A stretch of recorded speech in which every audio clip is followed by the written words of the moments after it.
What's up, YouTube? It's your boy Rod again with another video. How you guys feeling? How you guys feeling today? You guys ready for the weekend? Because myself, I'm ready for the weekend. Have some good plans for the weekend. I don't know about you all, but let's dive into it. I just have this content I'm trying to drop for you guys. It's no, it's the media was really busy today in the UK.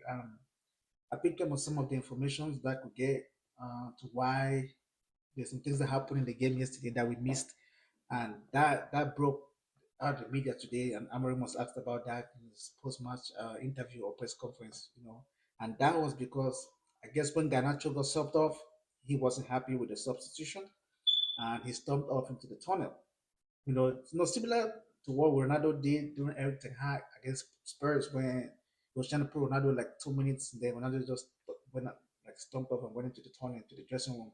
So that's like was some talk in the media about Garnacho's attitude and maybe his sport, and it was cause for alarm. So I just want to dive into it. Let's get some conversations. I don't know what you guys think, so I'd like to get you guys' opinion in the comments, what you guys think as well. But the first thing I would say is Garnacho is a lad who, at the moment, there's a question we have to ask, like, what is going on with Alejandro Garnacho? He's a star boy. He's that promising kid from the academy that we got from Atletico Madrid that pretty much looks like the kid that has a high ceiling at the club, because even when he was playing, you could tell like he's that kid who, like, for example, like the jersey, the number 7 shirt would fit perfectly for Garnacho because he has that flair, he has that dribbling, that killer instinct. He has things he does whether it be it when he's brought in like a substitution or if he starts the game, he always makes things happen. He always try to take his man on because at the moment we don't have no more flair players or like wingers because Ahmad is injured. Anthony's off Betis for loan. Rashford is at Aston Villa. I mean, all of them are doing good on loan, which at the club level is a good thing because then if they do good at their loan clubs, they could maybe stay and get money for transfers that we want to do in the summer. But the thing with Garnacho is, I think Garnacho is not in the right space of mind. That's my opinion.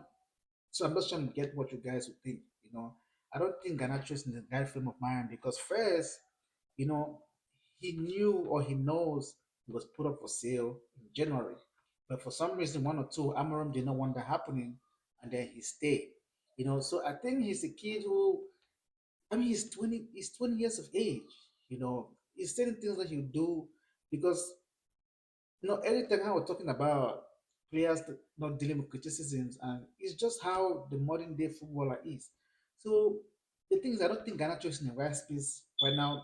So he feels like he's not wanted at the club, because then, when some players get that mindset, like they don't want them at the club, or if they actually want to be in that club and then they feel like they're no longer wanted, it gets a different mental shift to them and how they act or how they behave. Ganacho was a very, very interesting kid, promising that everybody would like to see prosper at the club, just like how, for example, Ronaldo did when he came when he was younger. You know, but I think in the summer he will go. You know, Ganacho might get sold in the summer because Ineos had tried to do it. Menu is also in the question, but Garnacho, he was not happy, because that was a game in which he was feeling lively. I mean, every team does that. I've seen that happen to like Barcelona when players go like when the team goes down by one man, be up for a red card, they tend to like substitute an attacker for a defender, to build that defense in case they were winning or try not to concede, just to get some result. So that's what happened. But the thing is, in as much as I want to like be sympathetic to what Ganacho is going through, he's a teenager. Uh, he has certain things that are going on in his personal life, or just the thing I was talking about with him being put up for sale in January, it could have an effect, But at the same time, that was a situation where it was all about the club, but I think he was trying to make it about him.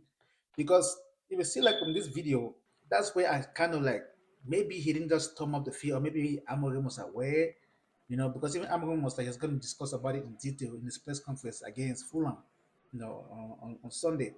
Because if you look at the video, at this video right here, you can see that yes, he was unhappy when he got subbed up, but you can see, I guess he was talking to some. I guess he was asked a question from maybe someone from the bench, asking, I don't know what it was, but you can see him making an action like maybe he was trying to go change or get warm or something like that and then come back out.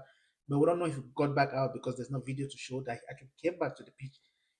So that's what I'm on the fence of trying to think of what happened. Was he right? Was he wrong?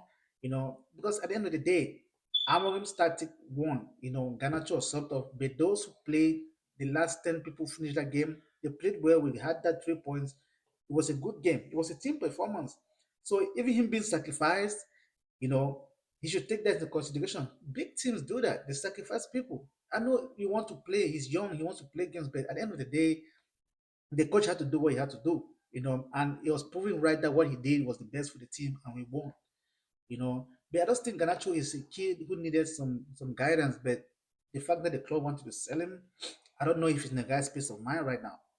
So probably dealing with, do they want him at the club? Don't they want him at the club? So it's just that kind of situation that I think is the problem with Ganacho.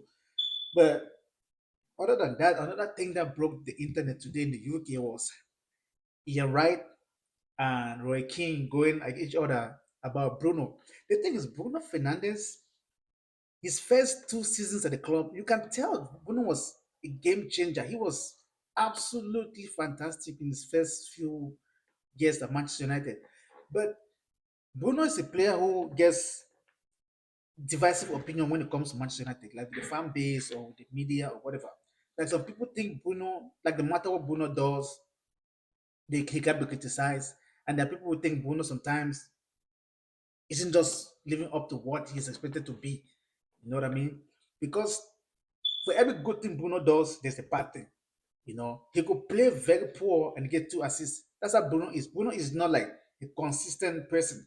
So I can see from Goy King's point of view, thinking Bruno is an imposter or he's not a good leader and things like talent is not enough. Being talented is not enough. Because Goy King actually captain that club. He knows what it needs, what it takes. He knows the responsibility to be a Manchester United captain. It's not like Everton or Fulham or Bournemouth. It's Manchester United. That's how massive it is for you to get responsibility. On the other fence, I could see Ian Wright thinking Bruno is a reason for why, if we are down, he could bail us out, be it from his assists or from his goals.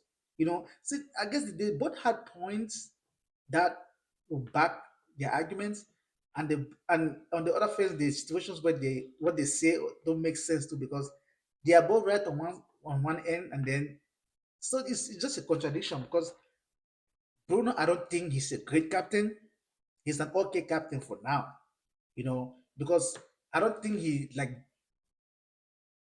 I don't think, what I'm trying to say is, I don't think Bruno has what it takes to be like that leader, that strong captain that will go into Manchester United and then they'll be like, he's one of the greats. Bruno, I don't think Bruno has that, because I believe if Bruno is there's a captain who embodies that responsibility more than Bruno, and Bruno is taking that off of his shoulder, he will play better.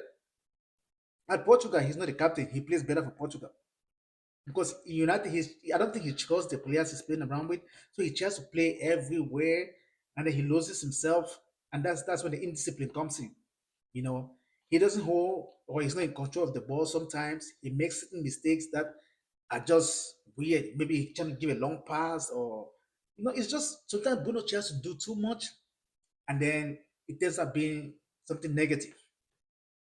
Because like the game before at Everton, he wasn't good.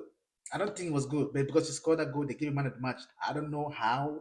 Against Spurs, he was poor, but like yesterday against Ipswich, pretty much all those three goals are from Bruno contribution. That the own goal, that's okay, but he came up with 2 assists. You know, so I can see why. I mean, because the debate was wow. You know, I will drop a link in the description for that video if you guys want to watch it. But this is just a little bit of what the argument was about. Let's take a look. God, everything is like they've won the cup. It's fucking bizarre. And even the fans, the level of I see fans at matches, they're singing for Bruno. I say, these boys, I think you're fucking imposters. No, bro, not Bruno. Righty. No. If you're gonna dig Do you know someone what, out, Righty? don't I've had dig- enough of that rubbish, No, man. come on, right. If Yeah, you're gonna you dig watch a- Arsenal every week. What about we focus more on United? And watching them. Sit and watch a How are you game. gonna Sit and watch a honestly, game with them. in We this watched them at moment- Leicester for you. We watched them in the FA Cup a few weeks ago. I watched them at Everton on Saturday. People pretended to be closing people down. But who brought them back into the game? Who's bringing you guys back into the game? You can't. It's not Bruno, Roy. When we're talking about somebody who can actually do something to save you lot, it's Bruno who's doing Saved it. the 15th in the league, and he's saving them. If it Praise wasn't- the Lord. Yeah, you should say if he wasn't there, where you'd be. But you have to have a starting point. I'll go Bruno- back to it all. Bruno's not Talent the is one. not enough. You Bruno's keep not going the back to go to talent. Oh, the talent. Bruno's a talented player, but But when I talent's used not to talk enough. about Bruno and I said Talent you is say- not you enough, used to Righty. say, what's he Talent won? is not enough. What's he you won? talk to me. Now he's won something. You in the Now he's dressing room. going somewhere Tony Adams was this. Tony Adams was that. He Yeah, was. because he was a fighter. Bruno's not a fighter. You've got young players. You have to look at somebody and go, I like what he does. But guys, I'll drop the link down in the description box. So you guys can go watch the full video of that interview. This that came out today. Another thing that came to my attention was was that news that Osimhen and Victor Osimhen is interested in Manchester United. Like some news will pop up, but I don't think it's sometimes it's like there's like truth to it, because I think like sometimes the board does pain stuff when they think like there's commotion at the club. They'll try to put something to like to just make the fans not pay attention to it. Because if you bring Victor Osimhen or say Gyökeres, right, how are they scoring goals?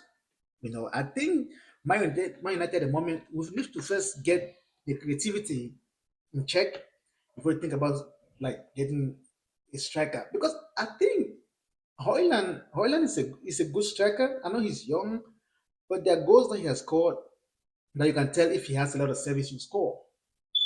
In one of my videos that I made, I said Hoyland last season he had the best conversion rate. So if he had like 10 chances, he scored like 8, for example. He had the best conversion rate last season. So he's not getting help from the wingers. Dalot cannot put the cross in. Dogo, who can, is in the red card. He's going to miss 2 games. Bruno, they say Bruno makes a lot of chances, creates chances, but he doesn't create chances for the striker. He doesn't create chances for the striker. So every striker that has been at Man United since Bruno has been here have suffered the same fate. Ronaldo, Martial, Cavani, even Rashford, times when he played up front against under Terry Ten Hag, it was the same thing. Hoyland is suffering the same thing. Zerk's the same. There is no creativity for the striker. Everybody, be Garnacho, they're trying to shoot, they're trying to score, they're trying to take the glory. Anthony was doing the same. Ahmad, I started doing the same too before he got injured. So the strikers don't get no service. They don't get no service. But that's what I just don't think. Well, where's the money even going to come from for them to buy Victor Osimhen or Gyökeres? I know there's talks about Quenda. That could be something that's happened, because I believe Amorim, he had probably told Sporting he wasn't going to take any of the players in January, but that there was there probably should have been an arrangement that he talks to some of the players who would like to follow him, as he went to Man United. And this summer, I believe we might get 1 or 2 or 3 players from Sporting that will join Man United, but that will be depending if we have the finance to complete those deals. So Quenda is one of the key people that they keep talking about. That I believe that could be one of the first signings for Amorim in the summer, to act with Pachidogo, who came this January transfer window. But that's all I have for you guys today.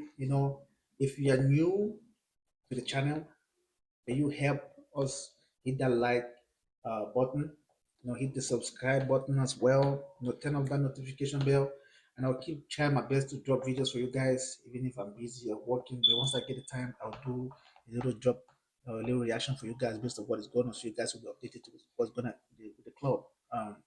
But that's all I have for you guys today. Hopefully, you guys have a good rest of the night and a good weekend coming ahead, and I will see you guys another time. Good night.